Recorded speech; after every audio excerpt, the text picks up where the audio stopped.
Okyanuslar hakkında yanıtını bilmediğimiz sorular.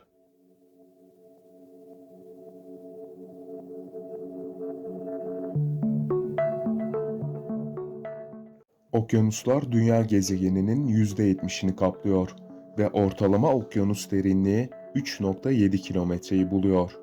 Oysa okyanus tabanı hakkında uzaydan, Ay'dan ve Mars'tan daha az şey biliyoruz. Deniz dibindeki gizemli seslerden dev mürekkep balıklarına kadar gizemli okyanus dünyasının cevaplanmamış soruları nedir? Biz insanlar coğrafi keşiflere çıktık, göklere ve uzaya ulaştık. Hatta yaklaşık 11 kilometreyle dünyanın en derin yeri olan Mariana Çukuru'na dalarak bilimin bayrağını hemen her yere taşıdık. Ancak gezegenimizin %70'ini kaplayan okyanuslar hakkında gökteki yıldızlardan daha az şey biliyoruz. Deniz tabanında o kadar petrol kuyusu açmış ve internet için kıtalar arasında binlerce kilometrelik su altı kablosu döşemiş olmamıza rağmen okyanuslar hakkında neden bu kadar az şey bildiğimiz büyük bir merak konusu ve artık bu merakı tatmin etmenin zamanı geldi. Öyleyse yaşamın kaynağı olan suyun derinliklerine dair yanıtını bilmediğimiz ilginç soruları görelim ve okyanus tabanının haritasını çıkartarak denizin dibinde yaşayan yabancı canlı türlerine bir göz atalım. Okyanus tabanı neye benziyor? Son sınır gökyüzü derler ama asıl keşfedilmemiş uzay dünya okyanuslarıdır. Nitekim ABD Ulusal ve Atmosfer Dairesi'nin raporuna göre okyanus tabanının %95'ini henüz keşfetmemiş bulunuyoruz. Öyle ki Mars'ın yüzeyini bile okyanuslardan daha iyi biliyoruz. Okyanuslar için yerçekimi testi. 2014 yılında bilim insanları dünya yörüngesindeki uyduları kullanarak okyanusların en güncel ve detaylı haritasını çıkardılar.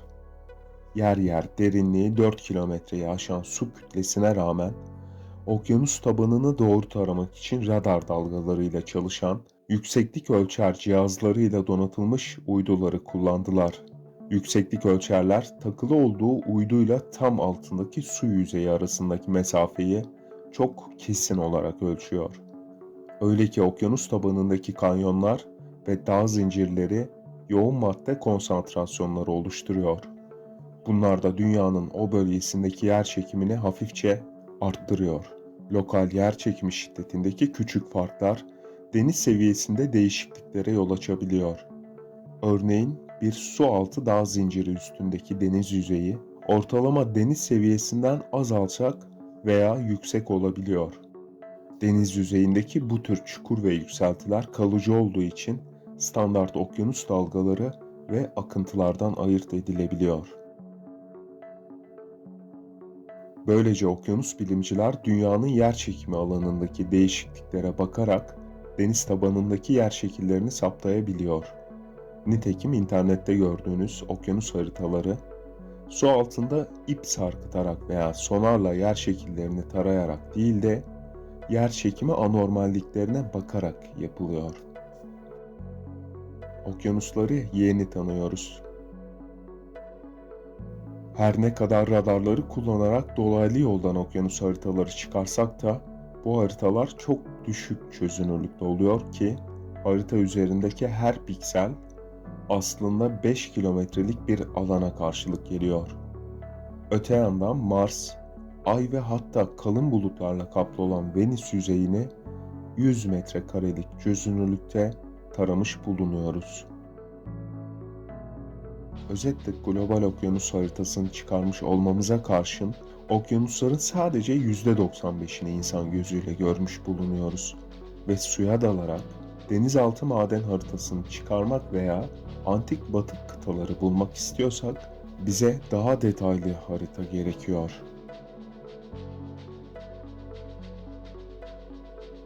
Okyanus tabanının altında ne var? Tabii ki kalın bir kaya tabakası var ama sıradan bir kaya tabakası değil. Denizlerin dibinde aynı zamanda bakteriler yaşıyor. 2015 yılında jeologlar Japonya açıklarına gidip deniz dibinde 2,5 kilometre derinlikte bir sondaj kuyusu açtılar ve o derinlikte yer kabuğunda yaşayan bakteriler buldular. Evet, okyanus tabanının altında hayat denizdeki kadar yaygın değil. Ama kalın tortulların içinde santimetre küpte 10 ila 10 bin mikroorganizma yaşadığını bulduk. Okyanus tabanının 2,5 kilometre altındaki yüksek basınç ve sıcaklığa rağmen bazı mikroorganizmalar kayaların içinde kendine yer edinmiş. Dahası da var. Bu mikropların genlerini analiz edince deniz tabanındaki çamurda yaşayan mikroplardan çok humuslu toprakta yaşayan mikroorganizmalarla akraba olduklarını bulduk. Öyle ki aşırı şartlarda yaşayan bu ekstremofiller 20 milyon yıl önce toprakta yaşayan bakterilerin soyundan geliyor olabilir. Peki akrabalık bağını nasıl açıklayabiliriz?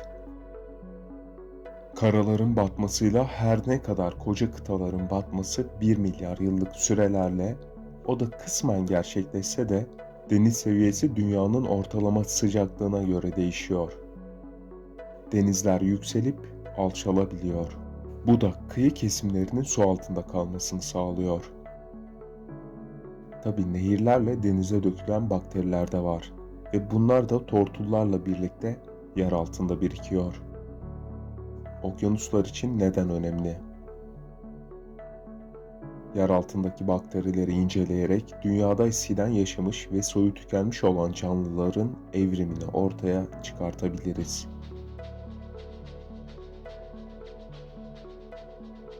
Ayrıca aşırı şartlarda yaşayan ekstremofiller başka gezegenlerde ne tür canlılar olabileceğini de bize gösterebilir. Okyanuslar içindeki göller. Suyun içinde göl mü olur? Kulağa biraz garip gelse de olur. Okyanuslarda çevredeki deniz suyundan daha çok tuz içeren, aslında süper tuzlu olan su cepleri bulunuyor. Bunlar denizin derinliklerinde dev su kabarcıkları gibi yüzüyor. Bu kabarcıklar milyonlarca yıl önce buharlaşan sudan geriye kalan ve sudan ağır olduğu için okyanus tabanına çökerek tortul çamuruna gömülen tuz konsantrasyonları içeriyor. Deniz suyu zaman zaman tortul tabakasını aşındırarak tuz katmanlarını açığa çıkartıyor. Hatta metan gazını çamura hapseden kafes bileşiklerini de kırabiliyor. Böylece metan gazı, ham petrol ve yüksek oranda tuz içeren garip su kabarcıkları okyanus dibinden yüzeye yükseliyor. Petrol şirketleri de denizden doğal gaz çıkarmak için bu cepleri arıyor ve altındaki çamura kuyu açıyor. Meksika körfezinde bulunan bazı su kabarcıkları denizden 4 kat fazla tuz içeriyor. Her ne kadar ağırlaşan tuzlu su okyanus yüzeyine çıkmasa da deniz dibinin hemen üzerinde bir yastık oluşturuyor ve denizaltılar bu kabarcıkların üzerinde göl yüzeyindeki gibi yüzebiliyor. Her ne kadar bu tür kabarcıklar deniz canlıları için zehirli olsa da içinde halofilik yani tuz seven bakteriler yaşıyor. Metan seven midyeler. Solungaçlarında metan seven bakteriler yaşayan özel midyeler. Bakterilerin metan moleküllerini parçalayarak ürettiği enerjiyle yaşıyor. Oysa okyanuslarda bunun gibi kaç su kabarcığı olduğunu, neden farklı yerlerde kimyasal açıdan farklı kabarcıklar olduğunu ve neden sadece bazılarının midye içerdiğini bilmiyoruz. Bu da bizi okyanus tipleriyle ilgili yeni bilinmezliklere sürüklüyor. Sütlü okyanuslar. Bazen denize bakarsınız ve su yüzeyinin beyaza çalan açık mavi renkli bir tabakayla kaplı olduğunu görürsünüz. Uydu görsellerinde ise denizde binlerce kilometre karelik bir alanın bu tür bir sütlü dokuyla kaplandığını görüyoruz. Gerçi modern çağda bile sütlü okyanus olayı o kadar az görülüyordu ki insanlar bunun denizciler tarafından uydurulan bir efsane olduğunu düşündüler. Ancak 1995 yılından 2005 yılına kadar Hint Okyanusu'na ait uydu fotoğraflarını inceleyen bilim insanları sütlü denizlerin gerçek olduğunu ispatladılar. Öyle ki 15.000 kilometre karelik yüz ölçümüyle Yaklaşık Mersin il büyüklüğünde bir alan tam 3 gece boyunca sütlü sütlü parlamıştı. Peki su neden parlayabilir?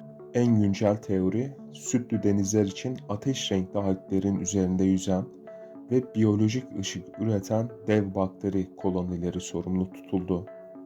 Ancak bu bakterilerin neden alglerin üzerinde toplanarak koloniler oluşturduğunu ve neden bir süre parladıktan sonra söndüğünü henüz bilmiyoruz. Okyanuslardan gelen gizemli sesler. ABD Ulusal Okyanus ve Atmosfer Dairesi, okyanus suyunun yoğunluğuyla sıcaklığını, akıntıların yönünü ve kimyasal bileşimini ölçmek için hidrofon, yani su mikrofonları kullanıyor. Çünkü ses dalgalarının hızı içindeki bulundukları ortamın yoğunluğuna göre değişebiliyor. Kısacası hidrofon ağları okyanusların hareketini yarı gerçek zamanlı olarak ölçmemizi sağlıyor. Ancak bu tür bilimsel kullanımlar genellikle sınırlı oluyor. ABD Ulusal Okyanus ve Atmosfer Dairesi, su mikrofonlarının genellikle teknelerin motor sesini dinlemekte, deniz depremlerini tespit etmekte ve balina çığlıklarını izlemekte kullanıyor.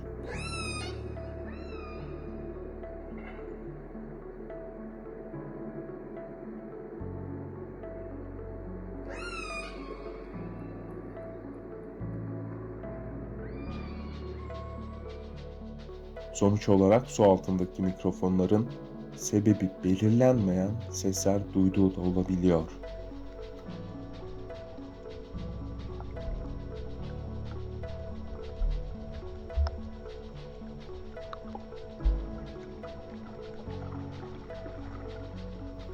Nitekim 1997 yılında çok yüksek ve çok düşük frekanslı bir ses duyuldu ve bilim insanları bunu blop olarak adlandırdı.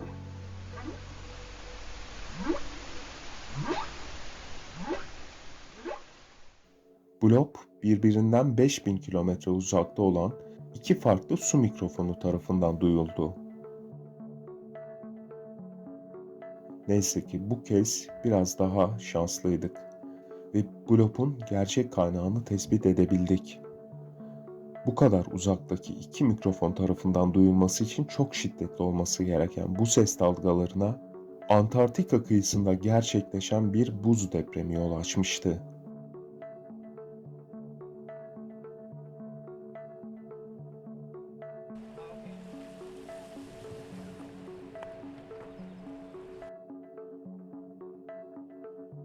Okyanuslar için kırmızı alarm. Ancak okyanus bilimciler bu kez de bup sesini duydular. Belki de bu sesler deniz tabanındaki yanardağlar ve volkanik çatlaklardan geliyor olabilir.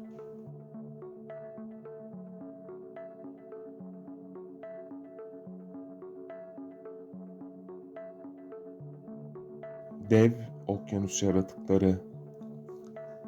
Hayır, burada gemi yutan dev ahtapot ve kraken efsanelerinden söz etmiyoruz.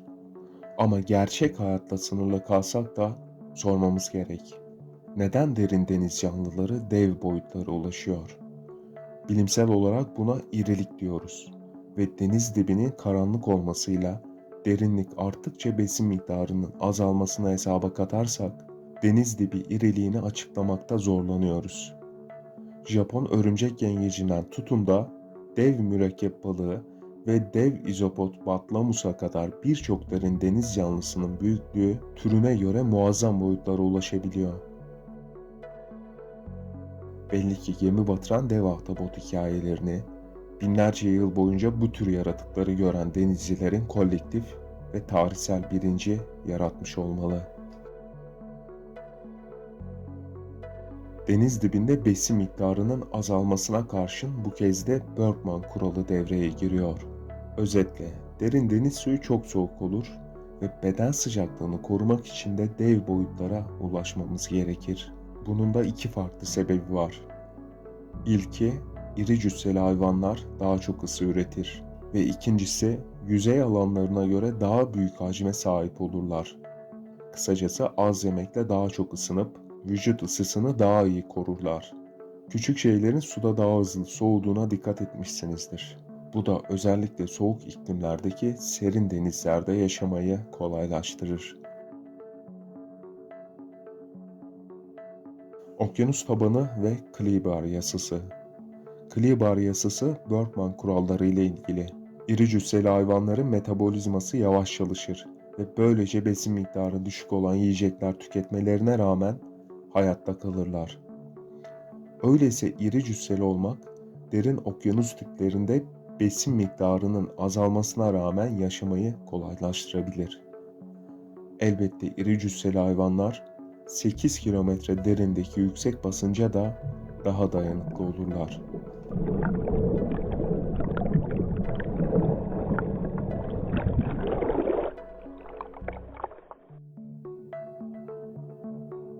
Dünyanın %70'ini oluşturan dev, karanlık ve derin okyanuslar, bugün insanlık için uzaydan daha büyük bilinmeyenler içeriyor.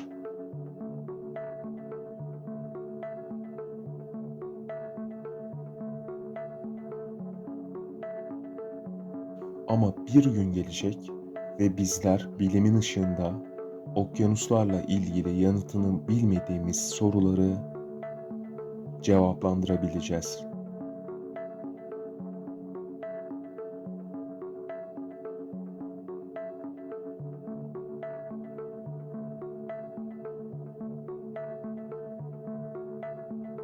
Videomuzu izlediğiniz için teşekkür ediyoruz. Videomuzu beğendiyseniz beğen butonuna basabilirsiniz.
Bu tür videoların devam etmesini sağlamak isterseniz kanalımıza abone olmanız yeterli.